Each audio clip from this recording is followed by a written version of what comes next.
Hello friends, welcome to my safety training centre. So friends, आज हम बात करेंगे इंटरव्यू क्वेश्चन के बारे में जो हमारे एचएससी इंजीनियर, एचएससी ऑफिसर या एचएससी प्रोफेशनल के लिए एडनॉक के अंडर रिसेंटली एक इंटरव्यू हुआ। उसमें कुछ क्वेश्चन पूछे गए थे। तो नॉर्मली जो क्वेश्चन पूछे गए थे जो अलग हैं वह उसी को मैं यहाँ पे पेश करूँगा। जो पहले हर दम पूछे गए हैं इस पर मैंने वीडियो ऑलरेडी बनाए हुए हैं।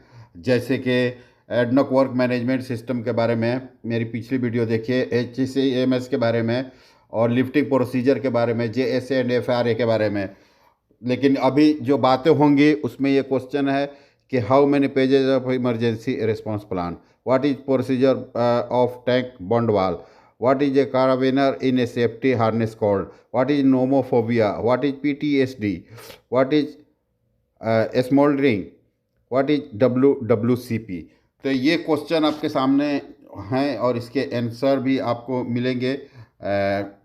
मैं आशा करता हूँ कि आपको ये पसंद आएंगे, क्योंकि जो एडनक में कभी भी आप इंटरव्यू देने जाएं तो आप ये प्रिपेयर करें कि आपका जो पहला एक्शन हो, जब वो कहें कि tell me about yourself, उस वक्त आप जो first impression is last impression, उस वक्त टिपिकल चीज़ों को, जो ऐसी क्वालिटी वाली चीज़ें हैं, उन चीज़ों को आप यूज़ करें ताकि उनके सामने आपका रिस्पॉन्स अच्छा रहे।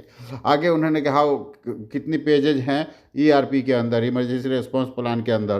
तो नॉर्मली ऐसा कोई फिक्स नहीं है, लेकिन ये कब होता है इमरजेंसी रिस्पॉन्स प्लान? ये होता है कि प्रोजेक्ट किस टाइप का है, ऑर्गेनाइजेशन किस टाइप का है, वहाँ पे हजार्ड, वहाँ पे ख़तरा किस टाइप का है, रिस्क क्या चीज़ का है, इसको देख करके उसको बनाया जाता है। कोई स्टैंडर्ड नहीं है इसका। Focusing on action while others could भी, कोई भी ऐसा डॉक्यूमेंट जो कवर करेगा जैसे सिनारियो प्रोसीजर्स को, ऐसा कवर करके हम बनाते हैं। लेकिन हम ये देखते हैं कि हमारे नीबर से कोई ख़तरा है, जैसे कोई ब्रिज है, ब्रिज के ऊपर से हमें कोई ख़तरा है, हमारा फेंस है, फेंस के अंदर से कोई ख़तरा है। तो इन सब चीज़ों को मिला करके एक इमरजेंसी रिस्पांस प्लान बनाया जाता है। What is a procedure of tank bund wall का क्या प्रोसीजर है? तो इसका है 110%। जो बड़ा टैंक है उसके हिसाब से 110% ऑफ द वॉल्यूम होता है, जो लार्जेस्ट टैंक है उसका। ये सिंपल आंसर है। इसका डिटेल्स आपको पढ़ना है तो आप बोलिएगा तो मैं आपको और डिटेल्स दूंगा, लेकिन मैंने आंसर सिंपल इसलिए लिखा कि सिंपल आंसर जब भी रहेगा तो वो बेटर है माइंड सेटअप होने के लिए, याद होने के लिए। और ये चीज़ें हम दूसरों के साथ शेयर करेंगे टूल बॉक्स टॉक के जरिए या स्टार्ट मीटिंग के ज़रिए, तो इससे जानकारी एक दूसरे तक पहुँचेगी। तो आगे आप देखेंगे कि ये काराबिनर ये क्या चीज़ है। तो ये मैंने फ़ोटो इमेज लगाया हुआ है, इमेज इसी को बोलते हैं, यानी हम जिसे ओपन कर सकते हैं, स्नैप हुक है, उसे हम ओपन कर सकते हैं और उसके अंदर हम किसी और चीज़ को कनेक्ट करेंगे, तो इसको हम बोलते हैं काराबिनर। नॉर्मली बहुत सारे लोगों को इसका नाम नहीं मालूम है, और इंटरव्यू के अंदर जब सडनली कोई पूछता है तो हम अपनी बात को बताने में हिचकिचाते हैं, यानी कुछ ऐसी चीज़ें याद नहीं आती है जो हम एक्सप्लेन कर सके प्रॉपर वे में। So we have to read, we have to study, we have to watch videos. ये सब चीज़ें अगर हम देखेंगे तो हम सही तरीके से जो उसका उसकी रिक्वायरमेंट है, जो उसका क्वेश्चन है, उसको हम समझेंगे और उसको रिप्लाई दे सकते हैं। तो यहाँ पे देख सकते हैं, allow for quick and secure attachment of the harness to an anchor point और लैनियार्ड, ये चीज़ें हैं।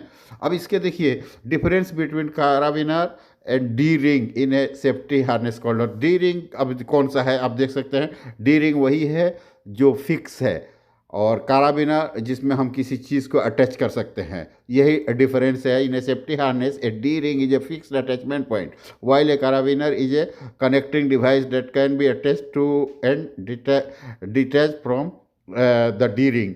तो ये चीज़ें हैं आप। और ये इमेज मैंने इसलिए आपके लिए सेलेक्ट किया है कि इमेज से बहुत सारे हमारे दोस्तों को पूरी बात समझ में आ जाती है, और समझ में आती है तो मुझे खुशी होती है कि मेरी बात कुछ लोगों तक अच्छे तरीके से पहुंचाने में मैं कामयाब रहा।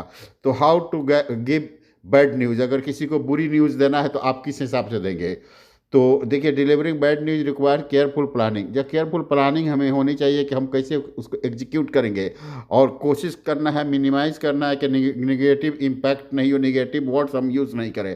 प्रिपेयरिंग कर, अपने आप को प्रिपेयर करना है, राइट टाइम होना चाहिए, राइट जगह होनी चाहिए, राइट डायरेक्शन होनी चाहिए, और सहानुभूति होनी चाहिए, यानी उसके प्रति आपके अंदर कुछ प्यार मोहब्बत होनी चाहिए, और सपोर्ट बताना चाहिए कि हम आपको सपोर्ट करेंगे, providing support at follow up. उस चीज़ को फॉलो अप भी हमें करना है। कुछ हमने यहाँ पे लिखा हुआ है डिटेल्स जो आपको फ़ायदा करेगा, कोई बैड न्यूज़ अगर कहीं देना है तो अपने आप को प्रिपेयर करना है, जो सिचुएशन है उसको एक्नॉलेज करना है, पहले से हमें विचार करना है कि क्या करना है, उसकी रिएक्शन, उसकी की तरफ से कोई रिएक्शन है तो क्या करना है, इन्फॉर्मेशन कलेक्ट करना है। सेकंड नंबर में देखिए, राइट टाइम और प्लेस। हमें जैसे हमने बताया आपको, privacy, time, consider the context, कौन सी बात करनी है कौन सी नहीं करनी है, ये आपको ध्यान देना है। बी डायरेक्ट एंड इम्फेटिक, ये आपको मैंने जैसे अभी बताया था, आपको सहानुभूति आपके अंदर होनी चाहिए, क्लियर होनी चाहिए, कौन सा है होनी चाहिए। स्टार्ट विथ वार्निंग, कोई ऐसी चीज़ कि कोई भी कुछ कहेगा तो हम आपके साथ एक्सप्रेस एम्पैथी, अवॉइड ब्लेमिंग, कोई भी ऐसी चीज़ ब्लेम नहीं करना है ताकि बंदे को कोई तकलीफ हो जाए। सपोर्ट हमें देना है, फॉलो अप करना है, यानी ऐसी बातें करनी है कि जिससे जाहिर हो कि हम उनको सपोर्ट कर रहे हैं, उनके साथ में हैं। और जो भी चीज़ें हैं इम्पोर्टेंट कंसिडरेशन, जो भी चीज़ें हैं इम्पोर्टेंट चीज़ें, उसके ऊपर उनका कंसीडर करना है। यानी कोई भी घुमाव फिराव ज़्यादा ये सब चीज़ें हैं तो ऐसे तरीके से बात करना है कि उसको समझ में आ जाए, जो भी कल्चरल कॉन्टेक्स्ट है वही हमें उनके साथ बयान करना है। आगे देखिए, व्हाट इज नोमोफोबिया।